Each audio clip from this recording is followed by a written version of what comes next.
शामिल करते हैं इस्लामाबाद से ब्यूरो चीफ मलक नदीम की रिपोर्ट के मुताबिक सुप्रीम कोर्ट एससी ने कौमी एहतसाब ऑर्डिनेंस तरमीम केस में फैसले के खिलाफ वफाकी हुकूमत के इंट्रा कोर्ट अपील की समाअत के लिए 31 अक्टूबर की तारीख मुकर्रर की है। ये हफ्ते को सामने आया। कास्ट लिस्ट के मुताबिक दरख्वास्त की समाअत chief justice of Pakistan Qazi Faez Isa की सरबराही में justice Aminuddin Khan, justice Jamal Khan Mandokhel, justice Athar Minallah और जस्टिस सैयद हसन पर मुश्तमिल 5 रुकनी लार्जर बेंच करेगा। ब्यूरो चीफ मलक नदीम की रिपोर्ट के मुताबिक सदर मुमलिकत डॉक्टर आरिफ अलवी ने हफ्ता के रोज़ मौजूदा निगरान वफाकी हुकूमत और chief of army staff general Syed Asim Munir की पाकिस्तान की मईशत को मजबूत बनाने के लिए मुश्तरका मनसूबों के जरिए गैर मुल्की सरमायाकारी को रॉकअप करने के लिए इनकी काबिल तहसीन कोशिशों पर जोर दिया। अलवी, जिनकी पाकिस्तान तहरीक इंसाफ PTI 9 मई के फसादात पर मुल्क की ताकतवर हलकों के साथ इख्तलाफात का शिकार है, इस बात पर जोर दिया कि आर्मी चीफ और अबूरी हुकूमत के इन मौसर फैसलों से मुल्क माशी इस्तेहकाम की तरफ बढ़ रहा है। पाकिस्तान के माशी मफादात के तहफ़्फ़ुज़ और सिक्योरिटी को बढ़ाने के पुख्ता अज़्म के तहत जनरल मुनीर ने सितंबर में ऐलान किया था कि कानून नाफिज करने वाले इदारों और हुकूमत के दरमियान करीबी ताउन के साथ वसी पैमाने पर गैर कानूनी सरगर्मियों के खिलाफ कानून नाफिज करने वाली कार्रवाइयाँ तेज हो जाएंगी। शोबाजात। ब्यूरो चीफ मलक नदीम की रिपोर्ट के मुताबिक चीनी वजारत दफा ने 26 अक्टूबर को ऐलान किया कि चीन और पाकिस्तान अगले माह शुमाली बहिरा अरब में मुश्तरका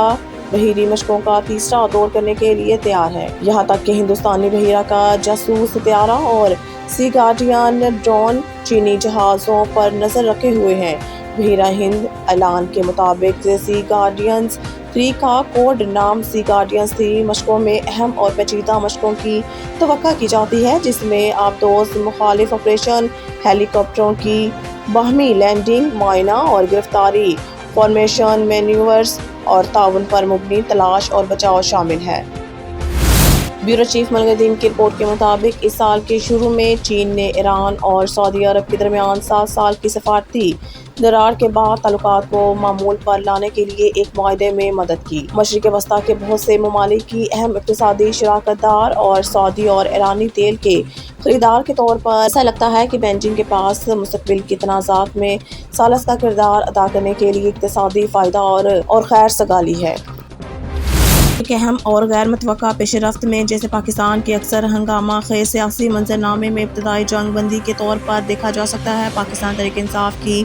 कोर कमेटी की सियासी ज़ैली कमेटी ने हफ्ता के रोज़ इसकी हमायत का ऐलान किया है, जिसे इसने सही सोच के तौर पर बयान किया। पाकिस्तान पीपल्स पार्टी एक जिम्मेदार शख्सियत के जरिए इस बयान का ताल्लुक इंतखाबी नताइज की कानूनी हैसियत को चैलेंज करने से है, जो मुमकिना तौर पर इस अमल में PTI की शमूलियत की गैर मौजूदगी में है। ताल्लुकात में ये पिघलाव इसी तरह की सियासी पेशरफ्त के बाद सामने आया जब PTI के एक वफ्द ने गुज़िश्ता जुमेरात को इस्लामाबाद में अपने दरीना सियासी हरीफ JUIF के सरबराह मौलाना फजल रहमान से मुलाकात की।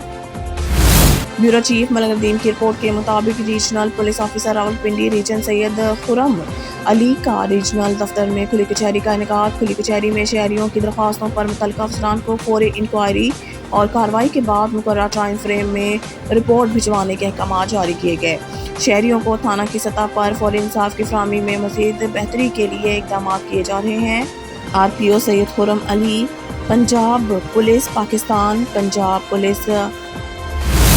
ब्यूरो चीफ मलक नदीम की रिपोर्ट के मुताबिक 28 अक्टूबर 2023 ML निगरान हुकूमत बैनुल-अक़वामी मालियाती फ़ंड IMF प्रोग्राम के साथ मुल्क को ट्रैक पर रखने और कौमी मईशत को तक़वियत देने के लिए इक़दाम पर अमल दरामद करते हुए निज़ाम को बरकरार रखने के लिए तनदेही से काम कर रही है निगरान वफाकी वज़ीर ख़जाना। और ये बात रेवेन्यू डॉक्टर शमशाद अख्तर ने हफ्ता को मीडिया से गुफ्तगू करते हुए कही। उन्होंने मज़ीद कहा कि हम न सिर्फ IMF प्रोग्राम पर अमल कर रहे हैं बल्कि मजमूई निज़ाम को भी बेहतर कर रहे हैं। उन्होंने ये भी याद दिलाया कि IMF की टीम स्टैंड बाई एग्रीमेंट के जायजे के लिए 2 नवंबर को पाकिस्तान का दौरा करने वाली है और हुकूमत IMF प्रोग्राम के तहत होने वाली पेशरफ्त का एक जामिया जायजा पेश करेगी।